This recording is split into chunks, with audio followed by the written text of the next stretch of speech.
శివ సందర్శన విధి అని మనకు ఒక ప్రత్యేకమైన పాఠం. శైవాగమమునందు శివ సందర్శన విధి అంటారు.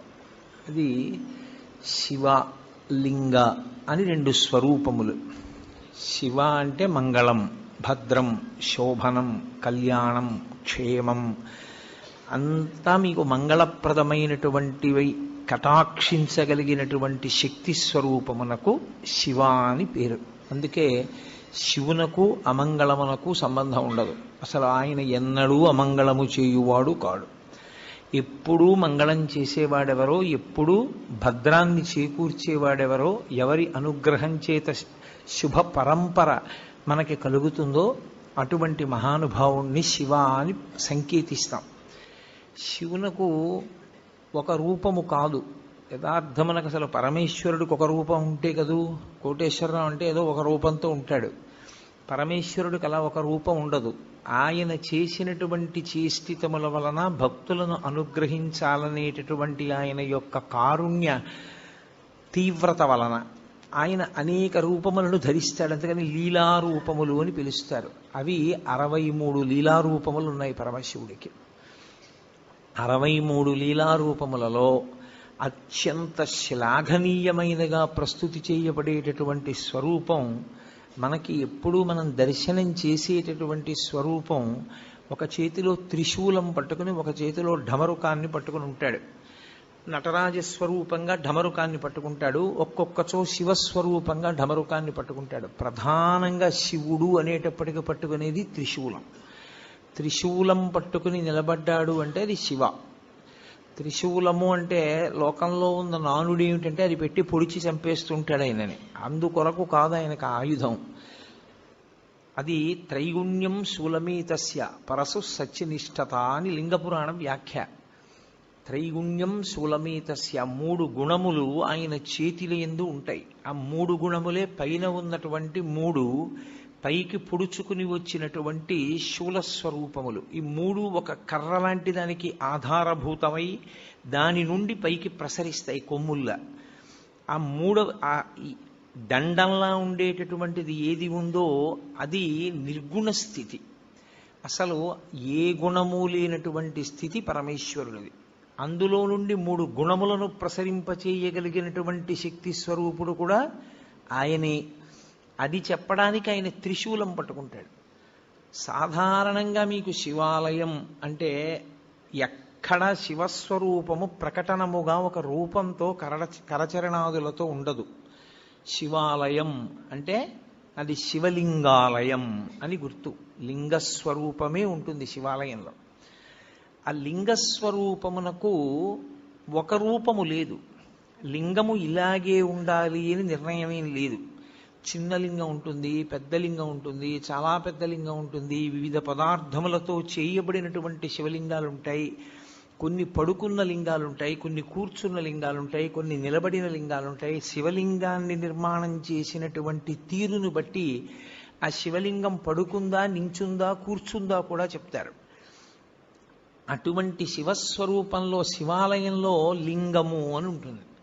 అసలు ఆ లింగము అన్న మాటకు అర్థమేమి అన్నది సక్రమంగా అర్థమైతే శివాలయానికి అసలు మనం ఎందుకు వెళ్ళాలి, ఎందుకు దర్శనం చెయ్యాలి, దర్శనం చేసి మనం పొందేటటువంటి ప్రయోజనం ఏమిటి అన్న దాని మీద ఒక అవగాహన ఏర్పడుతుంది.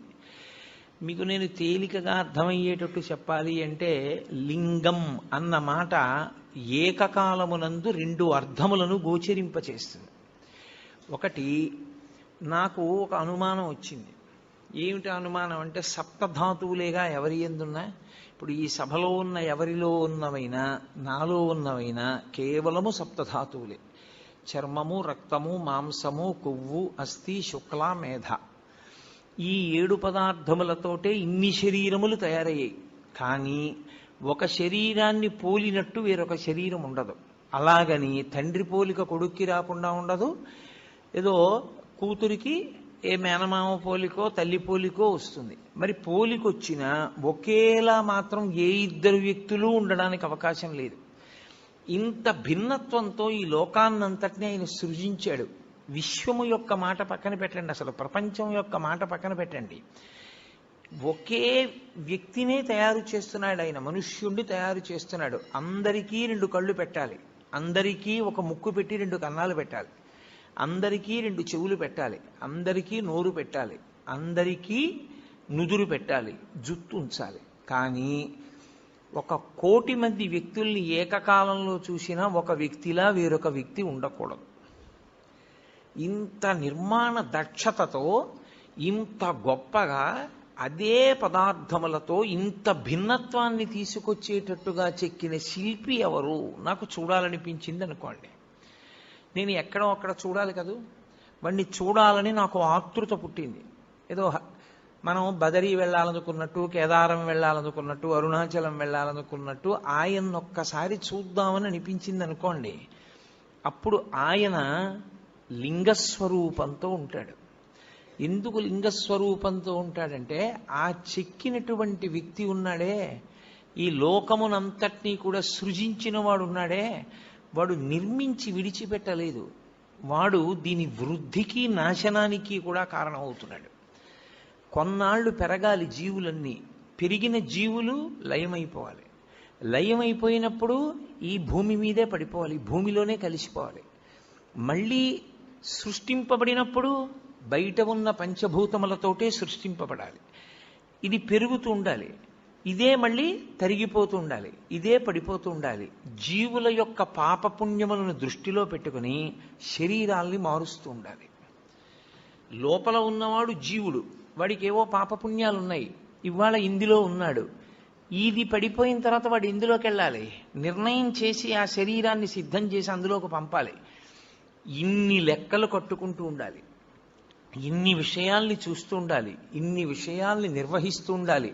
అందుకే మీరు ఎప్పుడైనా దేవతా స్వరూపాల్ని చూస్తే సనాతన ధర్మంలో తామర పువ్వు పట్టుకుంటారు. ప్రతి వాళ్ళు ఓ తామర పువ్వు పట్టుకుంటారు. ఎందుకు ఆ తామర పువ్వు అంటే, తామర పువ్వు వికసనమునకు గుర్తు. వికసనము అంటే ఒక నిర్దిష్టమైనటువంటి వ్యూహముతో ఈ విశ్వము నిర్వహింపబడేటట్టుగా చేయగలిగినటువంటి ఏర్పాటు. భూమి తన చుట్టూ తాను తిరగాలి, తిరుగుతూ సూర్యుడి చుట్టూ తిరగాలి. భూమి తన చుట్టూ తాను తిరుగుతున్నప్పుడు ఒకే వేగంతో తిరగాలి, 24 గంటల్లో పూర్తి చెయ్యాలి. సూర్యుడి చుట్టూ తిరిగితే ఋతువులు ఏర్పడాలి, తన చుట్టూ తాను తిరిగితే రాత్రింబవళ్ళు ఏర్పడాలి.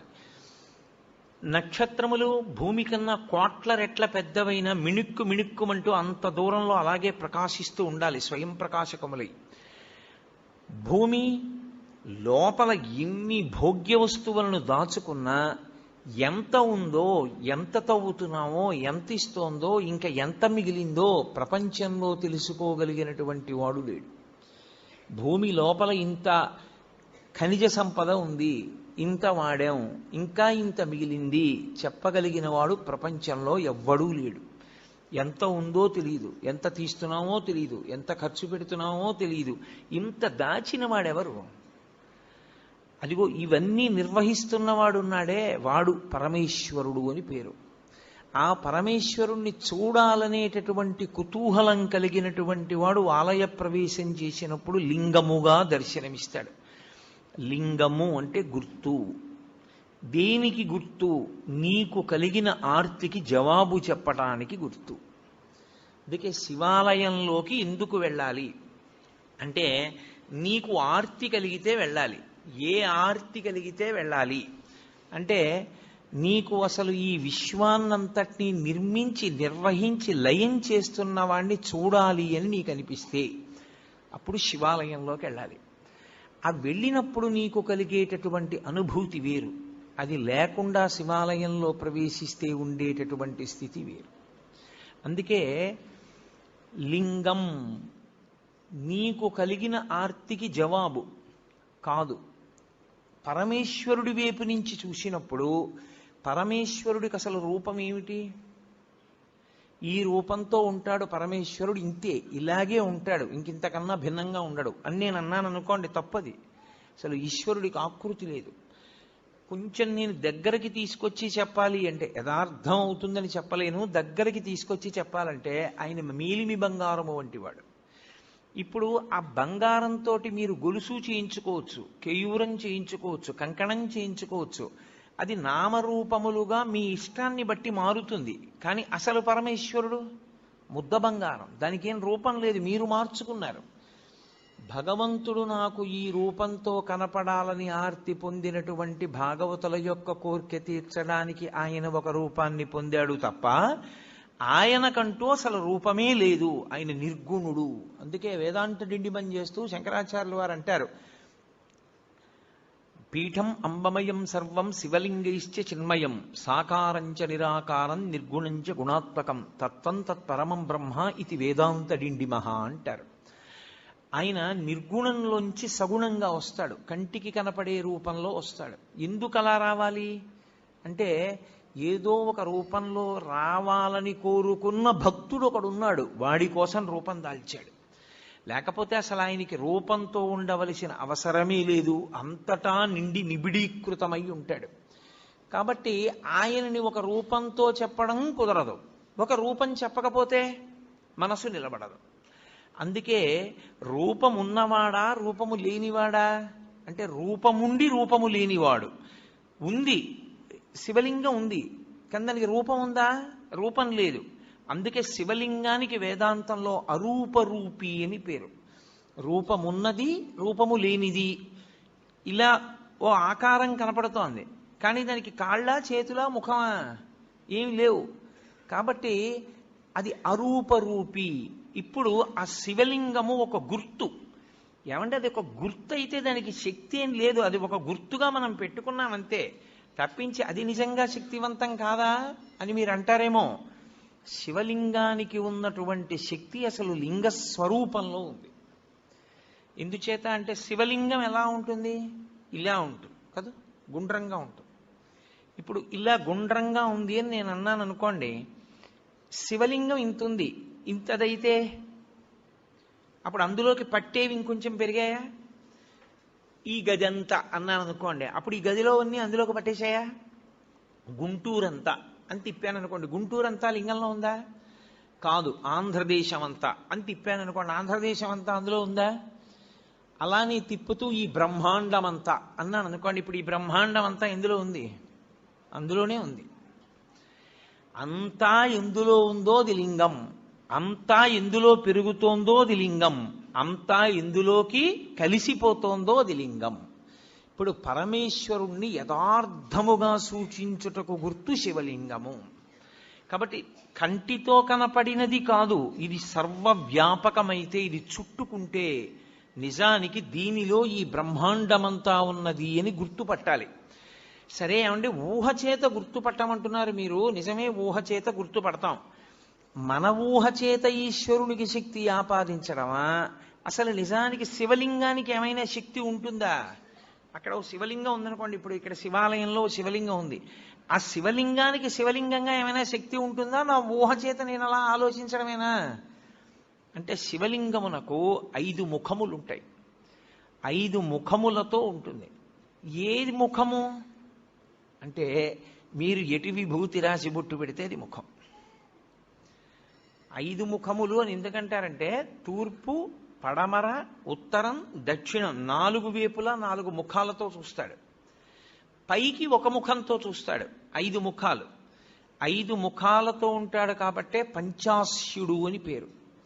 ఇందులో గమ్మత్తు ఏమిటంటే 5 ముఖాలతో ఉండి ఏం చేస్తుంటాడు? 5 వైపులా చూస్తూ ఉండడమేనా ముఖంతో? కాదు. మీరు జాగ్రత్తగా గుర్తుపట్టగలిగితే శివాలయాలన్నింటిలోకి శివాగమంలో అత్యంత శ్రేష్టమైన శివాలయం, ఉత్తర క్షణంలో మీరు దర్శనం చేస్తే కోరికలను ఈడేర్చగలిగినటువంటి శివాలయం, దాన్ని మించి ఇంకొక శివాలయం ఉందని చెప్పడం సాధ్యం కాని శివాలయం పశ్చిమాభిముఖమైన శివాలయం. అంటే మీరు లోపలికి ప్రవేశించినప్పుడు ఆలయంలో శివలింగం పశ్చిమ ముఖాన్ని చూస్తే దాన్ని సద్యోజాత శివాలయము అంటారు. అది సద్యోజాత ముఖంతో చూస్తోంది. అది శివాగమంలో అన్ని శివాలయాల్లోకి శక్తివంతమైన శివాలయం అదే.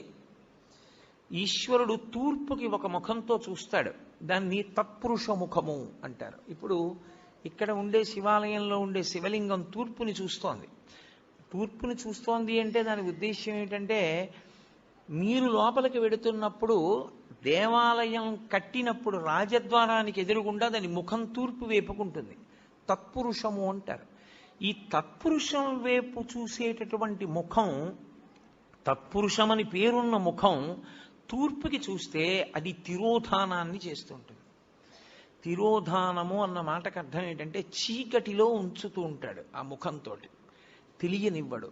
మాయాస్వరూపుడై లోకమునకు జ్ఞానము లేకుండా చెయ్యగలిగినటువంటి ముఖమునకు తత్పురుష ముఖమని పేరు. అది మాయ కమ్మిస్తూ ఉంటుంది అందరి మీద. నేను దాని గురించి మీతో బాగా ప్రస్తావన చేసే ప్రయత్నం 5వ ముఖం చెప్పినప్పుడు చెప్తాను. అప్పుడు మీకు తేలికవుతుంది. ఒక శివాలయంలో ప్రదక్షిణానికి మీరు వెళ్ళినప్పుడు మీరు మిగిలిన శివాలయాల్లో మిగిలినటువంటి ఆలయాల్లో ఎలా ప్రదక్షిణం చేస్తారో అలా చెయ్యడాన్ని అంగీకరించదు శైవాగమం. అసలు దక్షిణం అన్న మాట ఎక్కడి నుంచి వచ్చింది అని అడిగారు. మనుష్యుడు తూర్పు దిక్కుకి తిరిగి కూర్చుంటే ఆయనకి కుడి చేతి వైపుకి ఉన్నది ఏదో అది దక్షిణం. అందుకే దక్షిణ దిశ అంటారు. ఆయన దక్షిణ హస్తంతో ఇచ్చాడండి అంటారు. దక్షిణ దిక్కన్న పేరు ఎందుకు వచ్చిందంటే మనందరం తూర్పుకి తిరిగే కూర్చుంటాం. ఏ కార్యం చేసినా తూర్పుకి తిరిగి కూర్చోండి అంటారు. తూర్పుకి తిరిగి కూర్చున్నటువంటి వ్యక్తికి కుడి చేతి వైపుకి వస్తుంది కాబట్టి ఆ దిక్కుకి దక్షిణ దిక్కని పేరు. ఇప్పుడు మీరు తూర్పు ముఖంగా ఉన్న శివాలయంలోకి ప్రవేశించి నమస్కారం చేస్తే గృహస్థు ఒకలా ప్రదక్షిణం చెయ్యాలి, బ్రహ్మచారి ఒకలా ప్రదక్షిణం చెయ్యాలి, సన్యాసి ఒకలా ప్రదక్షిణం చెయ్యాలి. ముగ్గురు శివాలయానికి ఒకలా ప్రదక్షిణం చేయడానికి వీల్లేదు. గృహస్థు సవ్యాపసవ్యం చెయ్యాలి, బ్రహ్మచారి పూర్ణ ప్రదక్షిణం చెయ్యాలి, సన్యాసి అపసవ్య సవ్యం చెయ్యాలి. సవ్యాపసవ్యము అంటే గృహస్థ అయితే ఎడంచేతి పక్క నుండి తిరగాలి. ఎంతవరకు తిరగాలి? సోమసూత్రము కనపడే పర్యంతమే తిరగాలి. సోమసూత్రం అంటే శివాలయంలో అభిషేకం చేసిన తీర్థం బయటికి వెళ్ళిపోయేటటువంటి మార్గం. ఆ మార్గం కనపడుతోందనుకోండి, అభిషేక తీర్థం వెళ్ళడం కనపడుతోందనుకోండి, ఇక దాన్ని దాటకూడదు. గృహస్థు అక్కడ వరకే వెళ్ళి వెనక్కి తిరిగిపోవాలి. ఎక్కడ వరకు మళ్ళీ వెనక్కి తిరగాలి అంటే చండీశ్వర స్థానం వరకు తిరగాలి. చండీశ్వర స్థానం వరకు వెనక్కి వచ్చి మళ్ళీ వెనక్కి తిరిగి శివాలయంలోకి వెళ్ళాలి. అది గృహస్థు ప్రదక్షిణ. బ్రహ్మచారి అయితే ఇప్పుడు నేను నా కొడుకు కలిసి శివాలయంలోకి వెళ్ళాము. సోమసూత్రం పైకుంది.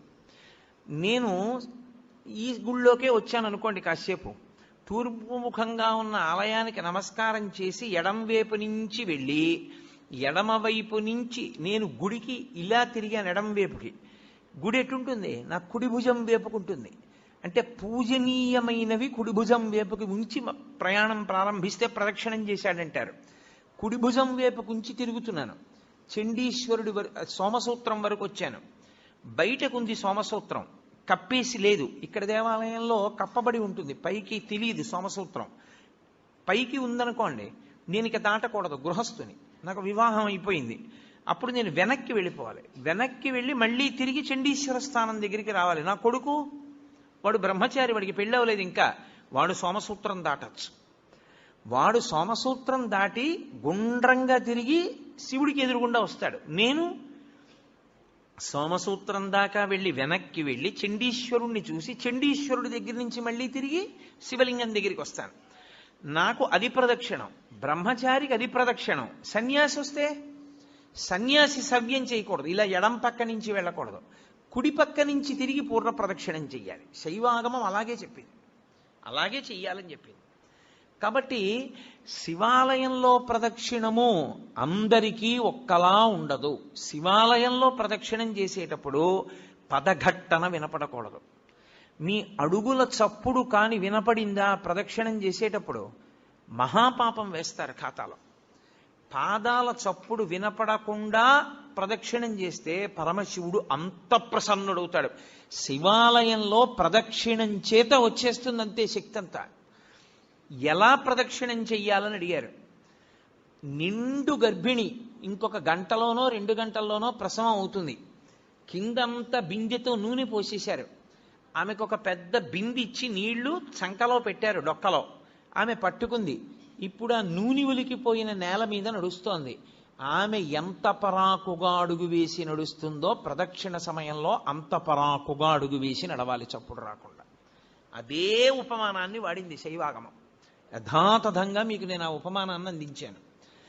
అంత మెల్లగా పదఘట్టన లేకుండా తిరగవలసి ఉంటుంది. అందుకే అడుగడుగు ప్రదక్షిణం అంటారు. ఇలా అడుగు వేసి దాని ముందుకు తెచ్చి అడుగు వేస్తారు, మళ్ళీ అడుగు వేస్తారు. నిశ్శబ్దంగా ప్రదక్షిణం చేయాలి. శివాలయంలో ప్రదక్షిణం చేస్తూ ఏమీ మాట్లాడకూడదు. అసలు శివాలయంలోకి వెళ్ళి లింగాన్ని చూడడం కాదు. మీరు శివాలయంలో శివుడు 8 రూపాలతో ప్రకాశిస్తూ ఉంటాడు. ఇప్పుడు ఈ 8 శివస్వరూపాలే. శివాలయం యొక్క గోడ కనపడింది అనుకోండి, శివుడు కనపడినట్టు. అందుకే పూర్వం ధ్వజం ఎంత దూరం కనపడుతుందో అంత దూరము చెప్పులు విప్పి మేళతాళాలు మోగించేవారు కాదు. అలా ఊరేగింపు వెళ్ళిపోతుంది అనుకోండి, ఏదో పెళ్లి ఊరేగింపు, దేవాలయానికి ధ్వజం కనపడితే ఇక ఆ ధ్వజం కనపడినంత దూరం మేళతాళాలు మోగించేవారు కాదు. ఎందుకంటే ఈశ్వరోత్సవం అయితేనే మోగించాలి. శివుడే లెక్క ఆ గోడ. ఆ గోడ దగ్గరికి వెళ్ళి నువ్వు ఏదైనా చెయ్యకూడని పని చేస్తే శివలింగం మీద చేసినట్లే లెక్కలో కడతారు శాస్త్రంలో. అందుకే అన్ని ప్రాకారాల నిర్మాణం అందుకు చేసేవారు, రక్షించడానికి. దీని శివాలయం యొక్క ప్రాకారము శివుడు, శివాలయం యొక్క గోపురము, పెద్ద ఆలయ గోపురం ఉంటుంది, ఆ ఆలయ గోపురము శివుడు, ధ్వజస్తంభము శివుడు. మీరు లోపలికి వచ్చిన తర్వాత శివలింగం ఉన్నటువంటి ఆలయ గోపురము శివుడు, లోపల ఉన్న శివలింగము శివుడు, అర్చక స్వామి శివుడు, చండీశ్వరుడు శివుడు, బలిపీఠము శివుడు. 8గా ఉంటాడు శివుడు. ఈ 8 మీకు ఏది కనపడినా మీకు శివదర్శనమైనట్టు లెక్క. నేను గోడ ఒకటే చూశాననుకోండి, నేను శివదర్శనం చేసినట్టు. నేను ధ్వజం వంక చూశాననుకోండి, నాకు శివదర్శనం అయిపోయినట్టు. నేను గోపురం చూశాననుకోండి, నేను శివదర్శనం చేసేసినట్టు. నాకు అర్చకుడు కనపడ్డాడనుకోండి, శివదర్శనం చేసినట్టు. చండీశ్వర స్థానం దగ్గరికి వెళ్ళాడనుకోండి, శివదర్శనం చేసినట్టు. ఈ 8 చూశాడనుకోండి, పూర్ణంగా శివదర్శనం చేసినట్టు. ఎందుకంటే శివతత్వము ఎప్పుడూ అష్టమూర్తి తత్వంగానే వెడుతుంది. 8 అంకెకి కట్టుబడాలి శివతత్వం. అందుకని ఈ 8 యందు పరమశివుని యొక్క తేజస్సు ఉంటుంది. శివుడే 8గా ఉంటాడు. ఈ 8 మీరు ఏది దర్శనం చేసినా శివాలయంలో శివదర్శనము చేసినట్లే. కాబట్టి ఇప్పుడు తూర్పున ఉన్నటువంటి ముఖం తత్పురుష ముఖం. ఈ తత్పురుష ముఖం వాయువు మీద అధిష్టానంగా ఉంటుంది. ఉండి లోకమునంతటినీ తిరోధానం చేస్తూ ఉంటుంది. తిరోధానము అన్న మాటకు అర్థం మీకు నేను బాగా తర్వాత చెప్తాను. మీరు ప్రదక్షిణం చేస్తూ ఇలా ఎడం పక్కకు వస్తే దక్షిణ దిక్కు వస్తుంది. దక్షిణాన్ని చూస్తూ దక్షిణామూర్తి ఉండాలి శివాలయంలో. శివాగమంలో దక్షిణాన్ని చూస్తూ దక్షిణామూర్తి ఉండకుండా శివాలయం కట్టకూడదు. ప్రదక్షిణం చేసేటప్పుడే దక్షిణామూర్తి కనపడాలి. దక్షిణామూర్తి దక్షిణాన్ని ఎందుకు చూస్తాడంటే ఆయన మృత్యుంజయుడు. ఆయన ఉత్తరాన్ని కూర్చుని దక్షిణాన్ని చూస్తాడు. మృత్యువును గూర్చినటువంటి భయము లేనివాడాయన. ఆయన పాదములు పట్టుకుంటే మృత్యుభీతి పోతుంది, భయం పోతుంది. అందుకే దక్షిణామూర్తి స్వరూపం అసలు సమస్త ఐశ్వర్యము దగ్గర నుండి, చదువుల దగ్గర నుండి మోక్షము వరకు దక్షిణామూర్తి ఇవ్వలేనటువంటిది లోకమునందు లేనే లేదు. అసలు మీకు నేను ఒక గొప్ప రహస్యం చెప్తాను. ధ్యానం చెయ్యడానికి అత్యంత యోగ్యమైనటువంటి స్వరూపం ఏదో తెలుసా? చాలా గొప్ప స్వరూపం దక్షిణామూర్తి స్వరూపం. నేను హైదరాబాద్లో ఉపన్యాసాలు చెప్పేటప్పుడు ఉదయం వేళ దక్షిణామూర్తిని ఎలా ధ్యానం చెయ్యాలి అన్నది దాదాపు 10 రోజులు ఎంతో ప్రతిరోజు తరగతులు నిర్వహించాను. దక్షిణామూర్తిని కానీ మీరు ధ్యానం చెయ్యగలిగితే మీకు ఏది అభ్యున్నతిని కల్పిస్తుందో అవన్నీ మీకు ఈశ్వరుడు ఇచ్చేస్తాడు. ఆయన ధ్యానం చాలు.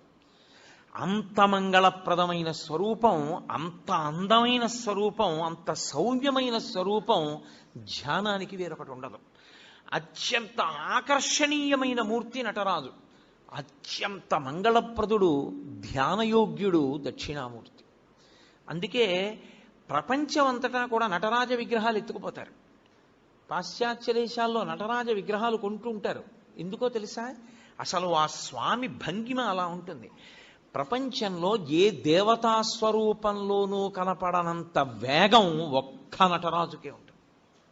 అసలు అలా నటన చేసేటటువంటి వాడు మీకు ఎక్కడ ఇక సృష్టిలో కనపడడం. అంత వేగం ఉంటుంది నటరాజులో. అందుకు వాళ్ళు ఆ మూర్తులు ఎత్తుకుపోతూ ఉంటారు. ఎందుకంటే దొంగతనం చేసి కొంటూ ఉంటారు. అసలు ఆ రూపం ఎలా వచ్చిందని వాళ్ళు అధ్యయనం చేస్తారు.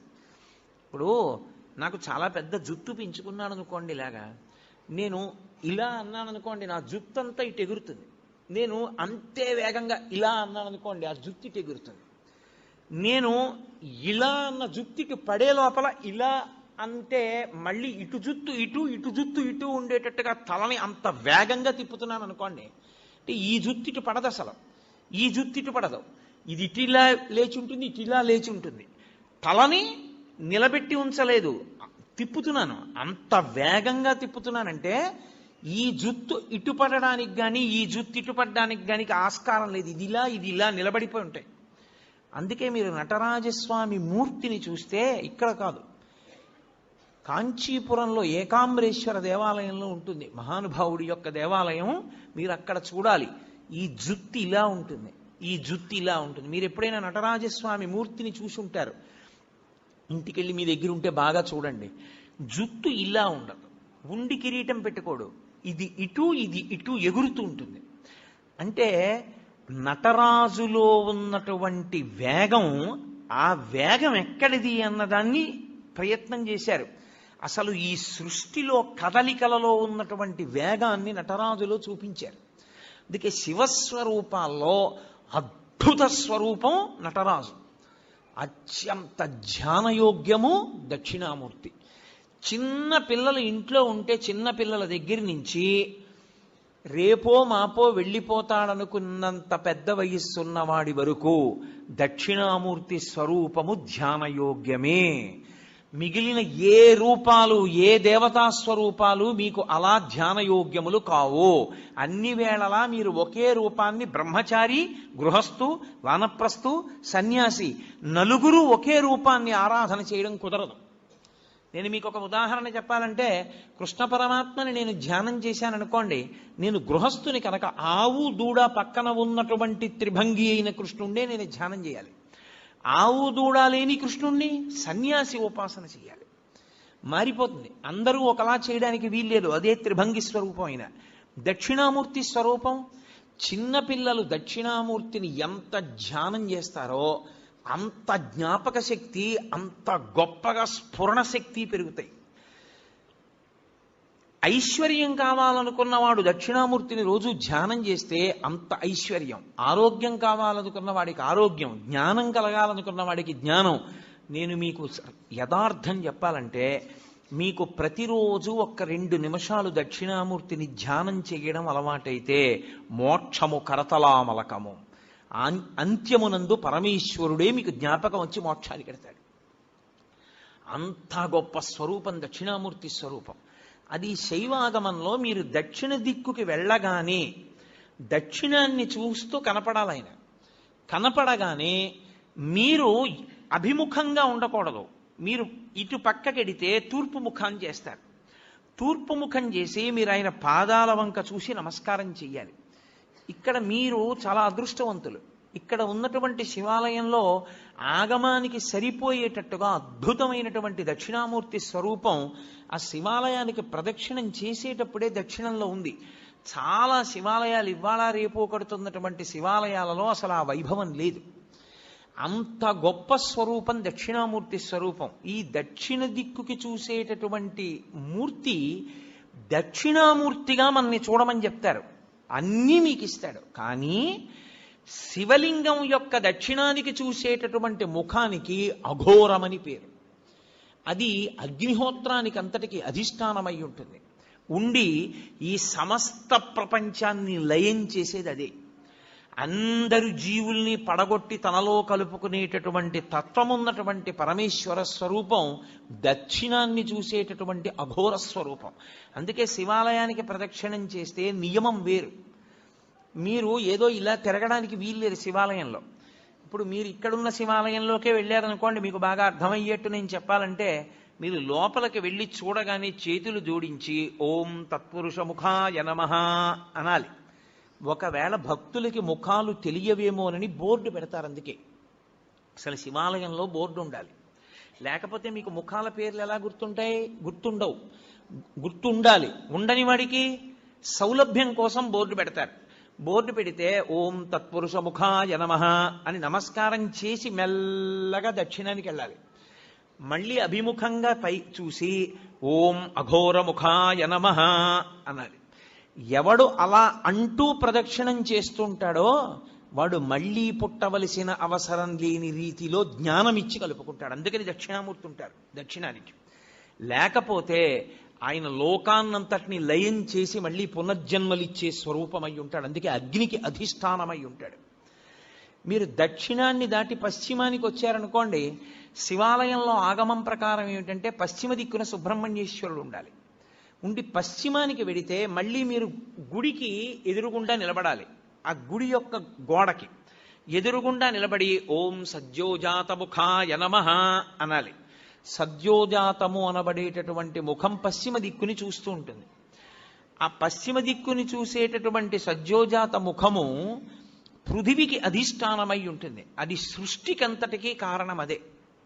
ఆ ముఖంలోంచే ఈశ్వరుడు మళ్ళీ పునః సృష్టి చేస్తుంటాడు. అందుకే లోకంలో మాట అంటారు, శివాలయానికి ప్రదక్షిణం చేస్తే తీరని కోరికుందా అంటారు. కారణం ఏమిటో తెలుసా? బిడ్డలు పుట్టాలన్న కోరిక దగ్గర నుంచి సమస్త కోర్కెలు శివాలయంలోనే తీరుతాయి. కాబట్టి ఇప్పుడు పశ్చిమాన్ని చూసేటటువంటి ముఖం సద్యోజాత ముఖం. అటు తిరిగి అంటే పశ్చిమానికి వెళ్ళినప్పుడు తూర్పుకి తిరగాలి. తూర్పుకి తిరిగి ఓం సద్యోజాత ముఖాయ నమః అనాలి. సద్యోజాత ముఖమే అత్యంత శక్తివంతమైనటువంటి ముఖం. ఇప్పుడు సద్యోజాతాన్ని దాటి మళ్ళీ వెనక్కి వెళ్ళడం ప్రదక్షిణ విధి పక్కన పెట్టండి. మీరు అది దాటితే ఉత్తర దిక్కుకు వస్తారు. ఉత్తర దిక్కుకు వచ్చినప్పుడు మళ్ళీ శివాలయం గోడకి ఎదురుగుండా నిలబడాలి. నిలబడి ఓం వామదేవాయ నమః అనాలి. వామదేవుడు అంటే ఎవరు అన్నది శివమహాపురాణం చెప్పింది. ఏమ్మా పిల్లని కాసేపు బయటికి తీసుకెళ్ళకూడదా? ఎందుకమ్మా పిల్ల ఎందో ఏదో మాట్లాడుతూ ఉంటుంది, చిన్న పిల్ల దానికి ఏం తెలుసు, కాసేపు బయటికి తీసుకెళ్ళండి. శివమహాపురాణం ఆ ఉత్తర దిక్కున ఉండేటటువంటి శివుడి ముఖాన్ని వామదేవ ముఖము అని పిలిచింది. దాని గురించి మాట్లాడుతూ మంగళాయతనం దేవం యువానమతిమంగళం ధ్యాయేత్ కల్పతరోర్మూలే సుఖాసీనం సహోమయా అంటుంది లింగపురాణం. ఆ ముఖము నీటి మీద అధిష్టానం కాబట్టి అది ఏం చేస్తూ ఉంటుందంటే సమస్త మంగళములను మీకు కృప చేసేటటువంటి ముఖమదే. యథార్థమునకు అదే విష్ణు స్వరూపం, అదే విష్ణువు. అందుకే శివాలయంలోకి వెడితే అందరికీ నమస్కారం అయిపోతుంది. ఓం వామదేవాయ నమః అని అన్నారనుకోండి, లేకపోతే ఓం వామదేవ ముఖాయ నమః అంటే అనారోగ్యం ఉండదు. అందుకే శివాలయంలో ప్రదక్షిణాలు చేయండి అని ఎందుకంటారో తెలుసా? మెల్లగా ప్రదక్షిణం చేసి ఉత్తరానికి వెళ్ళి నమస్కారం చేస్తే సమస్త అనారోగ్యములకు హేతు ఎక్కడుంటుందంటే ఈశ్వరుడు నీటి ద్వారా అనారోగ్యాన్ని ఇస్తాడు. అందుకే బ్రతుకుట అంటే నీటి వలననే, భోగము నశించుట నీటి వలననే, అనారోగ్యము నీటి వలననే. సంజీవనం సమస్తస్య జగత సలిలాత్మిక భవ ఇత్యుచ్యతే మూర్తిర్భవస్య పరమాత్మనః అంటుంది లింగపురాణం. నీటి మీద ఆయన అధిష్టానం.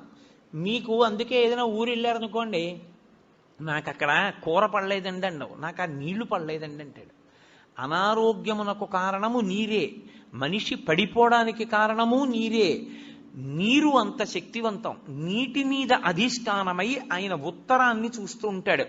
ఆ ముఖానికి ప్రతిరోజు మీరు గోడవంక చూసి ఓం వామదేవ ముఖాయ నమః అన్నారనుకోండి, ఆయన మీకు ఏకకాలమునందు మూడిటిని కృప చేస్తాడు. ఒకటి, మీకు ఏదుందో దాన్ని ఉంచుతాడు, అది పాడైపోకుండా కాపాడతాడు. రెండవది, మీకు ఉత్తరోత్తరాభివృద్ధిని ఆయనే కల్పిస్తాడు. ఉత్తరోత్తర మీరు సంతోషంగా ఉండడానికి కావలసిన సమస్త అభివృద్ధి ఆ ముఖంలోంచే వస్తుంది. మూడు, వచ్చినటువంటి భోగస్థానములను మీరు అనుభవించడానికి వీలుగా దేహారోగ్యం ఉంచుతాడు. ఈ మూడు ఇంగ్లీష్లో సస్టినెన్స్ అంటారు, స్థితి ఉంచుట. ఈ పదంలోకి వెళ్ళేటటువంటి సమస్తమైనవి కూడా వామదేవ ముఖంలోకే వెళ్ళిపోతాయి. వామదేవ ముఖంతో ఉన్న మూర్తిని పూర్తిగా చూడాలంటే మీరు పశుపతినాథ్ దేవాలయం ఎదురుగుండా ఉన్న గోడ పైన ఉన్నటువంటి శిఖరం దగ్గర చూడాలి. శివమహాపురాణంలో ఎలా చెప్పారో అలాగే కల్పవృక్షం కింద కూర్చుని ఎడమ తొడ మీద పార్వతీదేవిని పెట్టుకుని ఎంత సంతోషంగానో ఎంత నవ్వుతూ ఉంటాడో. పరమశివుడు అంత ప్రసన్నుడై అంత నవ్వుతూ మీకు కనపడ్డం. వామదేవ ముఖంతో ఉండేటటువంటి పరమేశ్వరుడు అంత ప్రహృష్టవదనంతో ఉంటాడు. వెళ్ళి ఓం వామదేవ ముఖాయ నమః అంటూ ఉంటే చాలు, ఆయన ఎంతో ప్రీతి చెందుతాడు. తూర్పు ముఖాన్ని అలా ఉంచండి. 5వ ముఖం పైకి ఉందే, దాన్ని ప్రదక్షిణం పూర్తి చేసేటప్పుడు చూడాలి. మీ ప్రదక్షిణం పూర్తయిపోయాక శివాలయంలో లింగాన్ని చూసి బయటికి వచ్చేయకూడదు. ఒకసారి మీరు అక్కడే నిలబడి పైకి చూడాలి. ఇలాగా చూసి ఓం ఈశానముఖాయ నమః అనాలి. దానికి పేరు ఈశానము అని పేరు 5వ తలకాయకి. అది ఆకాశానికి అంతటికీ అధిష్టానమై ఉంటుంది. అదే మోక్షకారకం. ఇప్పుడు మీరు కొంచెం జాగ్రత్తగా గమనిస్తే నేను ఇందులో 5 ముఖముల చేత 5 కార్యములను ప్రతిపాదన చేశాను. సృష్టి, స్థితి, లయ, తిరోధాన, అనుగ్రహములు అని. సృష్టి కొత్తగా ఏర్పడుతూ ఉండడం, స్థితి ఉండడం, లయ పడిపోవడం, మళ్ళీ బ్రహ్మాండంలో కలిసిపోతూ ఉండడం. తిరోధానము అన్న మాటకు అర్థం ఏమిటో ఇప్పుడు నేను చెప్తాను చూడండి. తిరస్కరణీ విద్య అని ఒక విద్య, తిరస్కరణీ విద్య ఉందండి ఆయన దగ్గర, చాలా జాగ్రత్తగా ఉండండి అంటారు. తిరస్కరణీ విద్య అంటే ఏమిటో తెలుసా? ఆయన తనకి ఉన్నటువంటి ఉపాసన బలం చేత, తనకి వశమైనటువంటి దేవతల కృప చేత అక్కడ ఉన్న వస్తువు మీకు కనపడకుండా చేస్తాడు. దాన్ని తిరస్కరణీ విద్య అంటారు. అప్పుడు ఏమవుతుందంటే ఆయన ఏ దేవతని పిలిచాడో ఆ దేవత మీకు కనపడకుండా చేస్తుంది ఆ వస్తువుని. చిన్న చిన్న దేవతల్ని పట్టుకుంటారు, పట్టుకుని ఉపాసన చేస్తారు. చేస్తే తిరస్కరణీ విద్య స్వాధీనం అయిపోతుంది. తిరస్కరణి ఎంత గొప్పదో అలాగే అవతల వారిని వశీకరణం చేస్తారు. వాళ్ళు ఎప్పుడూ ఇంకా వాళ్ళకే వశవర్తులైపోతారు. అలా వశీకరణ విద్య, ఇవన్నీ విద్యలు ఉంటాయి. ఇందులో తిరస్కరణీ విద్య అక్కడ ఉన్నది కనపడదు, కనపడకుండా చేస్తాడు. అక్కడది ఉన్నది కనపడకుండా చెయ్యడం తిరస్కరణీ విద్య అయితే, తిరస్కరణి ఎక్కడి నుంచి వచ్చిందో తెలుసా? తిరోధానము. తిరోధానము అంటే ఉన్నది కనపడకుండా లేనిది ఉన్నట్టు కనపడుతుంది. చూసారా, మాంత్రికుడు మాయ చేశాడండి అంటారు. అదే తిరస్కరణీ విద్య. తిరోధానము అంటే ఏది ఉన్నదో అది కనపడకుండా, ఏది లేదో అది ఉన్నట్టు కనపడుతుంది. సత్యము అసత్యముగా, అసత్యము సత్యముగా కనపడేటట్టు చేయగలిగిన ముఖమునకు తత్పురుష ముఖం అని పేరు. అది తిరస్కరణి. ఏది దాస్తోంది అది? అదే మాయా. శంకర భగవత్పాదుల యొక్క ప్రతిపాదన అక్కడుంది. అందుకని పీఠాధిపతులందరూ చంద్రమౌళీశ్వరారాధన చేస్తారు.